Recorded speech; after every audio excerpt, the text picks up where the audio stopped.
आणि मुख्यमंत्री देवेंद्र फडणवीस यांची जी पहिली सभा झाली, या सभेमध्ये जे आश्वासन देवेंद्र फडणवीस यांनी दिलं तर त्याच्यावर विश्वास ठेवून आणि पालकमंत्री चंद्रकांत पाटील असतील, आमदार सुधीर गाडगीळ असतील, आमदार सुरेश खाडे असतील, तर ह्या सगळ्यांच्या वक्तव्यावर शेखर इनामदार असतील, नीता केळकर असतील, तर या सगळ्या भाजपच्या नेत्यांवर विश्वास ठेवून चांगलं मतदान केलं. 39 जागा भाजपला मिळाल्या, म्हणजे जवळजवळ जागेतल्या 50% जागा भाजपला मिळाल्या. आता भाजपनं जो वचननामा दिलेला होता किंवा शिवसेनेनं जो दिलेला होता किंवा राष्ट्रवादीने दिलेला होता तो पूर्ण करण्याची जबाबदारी त्यांनी घ्यायला हवी. आपल्याला आठवत असेल तर मुख्यमंत्र्यांची सभा ज्यावेळी सांगलीत झालेली होती त्यावेळी त्यांनी पूर नियंत्रणाचा एक विषय मांडलेला होता आणि शहरी नाल्याचा प्रश्न आम्ही सोडवू असं म्हणलेलं होतं.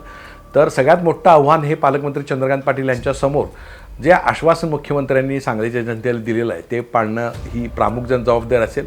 त्यामुळे या बजेट सेशनमध्ये किंवा या अर्थसंकल्प अधिवेशन जे होणार आहे तर त्याच्यामध्ये शहरी नाल्यासाठी 94 कोटी रुपये मंजूर करून घेणं आणि शहरी नाल्याचा प्रश्न मार्गी लावणं आणि ताबडतोब ते पाणी उचलून ट्रीटमेंट प्लॅनमध्ये टाकणं ही गोष्ट त्यांना प्राधान्याने करावं लागेल की जेणेकरून सांगलीला चांगला आणि शुद्ध पाणी पुरवठा होण्याचा मार्ग मोकळा होईल.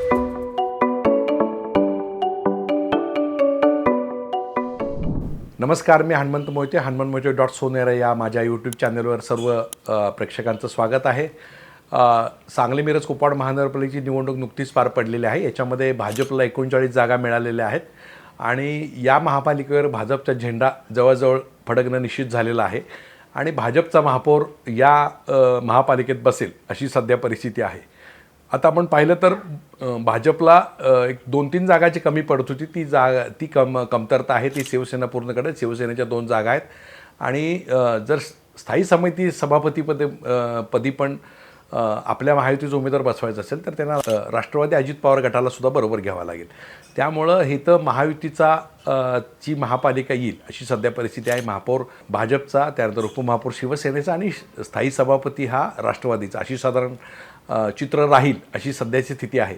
पण आत्ता सांगलीच्या जनतेनं महानगरपालिका वासियांनी सर्व भाजपवर विश्वास ठेवून आणि मुख्यमंत्री देवेंद्र फडणवीस यांची जी पहिली सभा झाली, या सभेमध्ये जे आश्वासन देवेंद्र फडणवीस यांनी दिलं तर त्याच्यावर विश्वास ठेवून आणि पालकमंत्री चंद्रकांत पाटील असतील, आमदार सुधीर गाडगीळ असतील, आमदार सुरेश खाडे असतील, तर ह्या सगळ्यांच्या वक्तव्यावर शेखर इनामदार असतील, नीता केळकर असतील, तर या सगळ्या भाजपच्या नेत्यांवर विश्वास ठेवून चांगलं मतदान केलं. 39 जागा भाजपला मिळाल्या, म्हणजे जवळजवळ जागेतल्या 50% जागा भाजपला मिळाल्या. आता भाजपनं जो वचननामा दिलेला होता किंवा शिवसेनेनं जो दिलेला होता किंवा राष्ट्रवादीने दिलेला होता तो पूर्ण करण्याची जबाबदारी त्यांनी घ्यायला हवी. आपल्याला आठवत असेल तर मुख्यमंत्र्यांची सभा ज्यावेळी सांगलीत झालेली होती त्यावेळी त्यांनी पूर नियंत्रणाचा एक विषय मांडलेला होता आणि शहरी नाल्याचा प्रश्न आम्ही सोडवू असं म्हणलेलं होतं.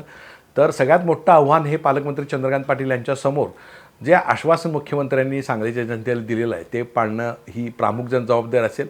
त्यामुळे या बजेट सेशनमध्ये किंवा या अर्थसंकल्प अधिवेशन जे होणार आहे तर त्याच्यामध्ये शहरी नाल्यासाठी 94 कोटी रुपये मंजूर करून घेणं आणि शहरी नाल्याचा प्रश्न मार्गी लावणं आणि ताबडतोब ते पाणी उचलून ट्रीटमेंट प्लॅनमध्ये टाकणं ही गोष्ट त्यांना प्राधान्याने करावं लागेल की जेणेकरून सांगलीला चांगला आणि शुद्ध पाणी पुरवठा होण्याचा मार्ग मोकळा होईल. दुसरा मुद्दा आहे की वारणा उद्भव योजना असेल किंवा चांदोलीतनं पाणी असेल किंवा पाण्याची जलशुद्धीकरण यंत्रणा सक्षम करणं असेल, तर या बाबतीतसुद्धा पालकमंत्र्यांना भाजपला आणि महायुतीला लक्ष घालावं लागेल.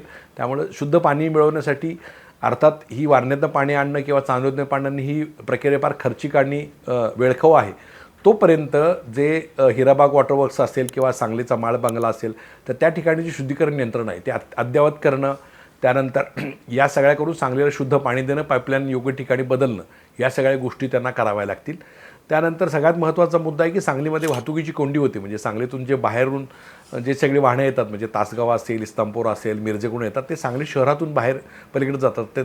त्यासाठी सांगलवाडी मार्गे जो कोल्हापूरला जाणारा रिंग रोड आहे किंवा बायपासमार्फत जो तासगावकडे जाणार आणि तासगावमार्फत पुन्हा मिरजेकडे आणि मिरजेकडून पुन्हा बाहेर कोल्हापूरला जाणार, तर अशा प्रकारच्या रिंग रोडची आवश्यकता सांगलीला आहे. सगळ्यात महत्त्वाचं की इस्लामपूरकडून येणाऱ्या वाहनांसाठी जो कोल्हापूरला जाणार तो शहरातनं मार्ग जातो आणि त्यामुळे खूप मोठी अडचण होती. तर तो हरिपूर पूल आणि दानोळी पूल या सगळ्या परिसराचा एक रिंग रोड होणं अत्यंत आवश्यक आहे. त्याचं आश्वासन हे भाजपच्या जाहीरनाम्यात दिले, त्यामुळं ते प्राधान्यानं त्यांना करावं लागेल.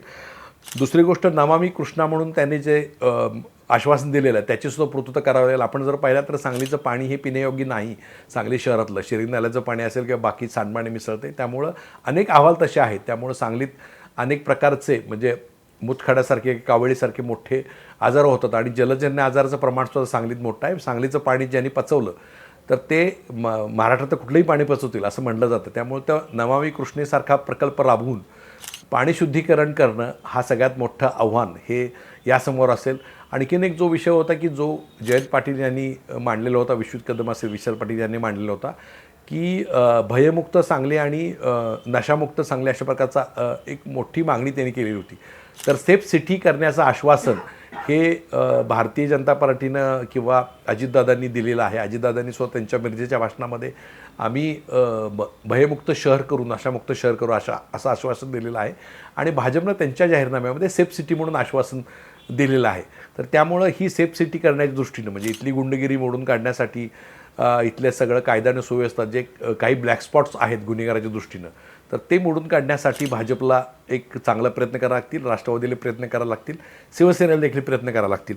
आता जो सांगलीमध्ये जे बाजार आहेत म्हणजे आठवडे बाजार असेल किंवा जे दर दिवशी जे बाजार भरतात ते रस्त्यावर बाजार भरतात, त्यामुळे शहरातल्या मुख्य रस्त्यावर बाजार भरल्यामुळं अनेक वेळा वाहतुकीची कोंडी होते आणि आठवड्याचा बाजार जो ठरवून दिलेला असतो त्या दिवसानंतरसुद्धा तिथं आता बाजार थोडे लोक तिथं राहतात, त्यामुळं तिथं बसतात, त्यामुळं ते बाजार कायमस्वरूपी होऊन गेले. तर ह्या रस्त्यावरचे बाजार, हातगाडे या सगळ्यांना कायमस्वरूपी करून देणं आणि बाजारमुक्त रस्ते करणं आणि भाजी मंडईची पर्याय उपलब्ध व्यवस्था करणं ही गोष्ट एक करावी लागेल. दुसरी गोष्ट रस्त्यातील खड्डे, त्यानंतर रस्ता रुंदीकरण ह्या गोष्टीसुद्धा प्राधान्याने त्यांना करावं लागतील. अनेक ठिकाणी आपण बघतोय 100 फुटीला काही ठिकाणी पोल शिफ्टिंग असेल, पंचकुमाती रोडचं पोल शिफ्टिंग असेल किंवा जे स्फूर्ती चौकामध्ये पोल शिफ्टिंग आहे तर ते रस्ता रुंदीकरण करण्यासाठी जे विजेचे पोल शिफ्टिंग आहे ते सुद्धा MSABच्या मार्फत ते तातडीने करावे लागतील. आपल्याकडं सांगली आणि मिरज हे हॉस्पिटल सिटी आहे, त्यामुळे हॉस्पिटलला जो वैद्यकीय कचरा तयार होतो तर त्या कचऱ्यावर पुनर्निर्माण करणारी प्रक्रिया ही काही ठिकाणी खाजगी आहे, पण त्यासाठी सुद्धा महापालिकेला एक घनकचरा व्यवस्थापनाचं त्यांचं प्रकल्पाचं एक पूर्ण क्षमतेनं कार्यान्वित करावं लागेल. आणि दुसरा मुद्दा वैद्यकीय कचरा निर्मूलनासाठी एक कार्यान्वित करावं लागेल. याच्याबरोबरीनेच ज्या महापालिकेच्या शाळा आहेत त्या शाळांची गुणवत्ता वाढीसाठी आणि शाळेंच्या एकंदर पडझडीबद्दलसुद्धा एक गांभीर्याने विचार करण्याची गरज आहे.